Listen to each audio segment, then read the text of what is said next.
పని చేస్తూ చదువుకుంటావా పోనీ? ఎందుకు రాదురా? మాకు వచ్చి మేమంతా వచ్చి చదువుకున్నావా?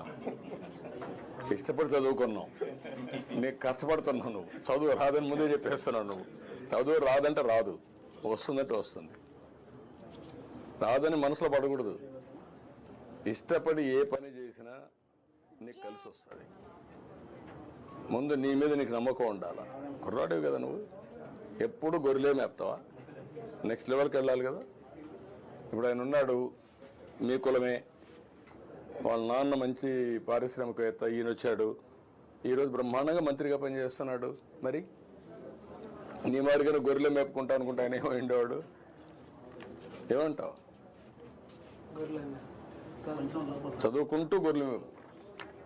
చదువు కూడా ఇంటికాడ నుంచి కూర్చొని నేర్చుకోవచ్చు, అప్పుడప్పుడు క్లాసులో పోవచ్చు, అప్పుడు డిగ్రీలు వస్తాయి. రెండు పనులు చేయి. ఎందుకంటే చదువుకుంటే పెద్ద కష్టం కాదు. ఈరోజు సెల్ ఫోన్ వాడతావా?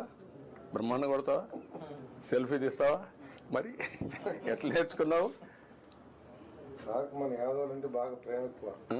ఎందుకంటే మీరు బీసీలంతా మీ ఊరంతా ఓట్లు వేస్తారు. నాకు ఎప్పుడు వేసారా? ఎప్పుడు వేస్తారు. తెలుగుదేశం అంటే మీకు అభిమానం.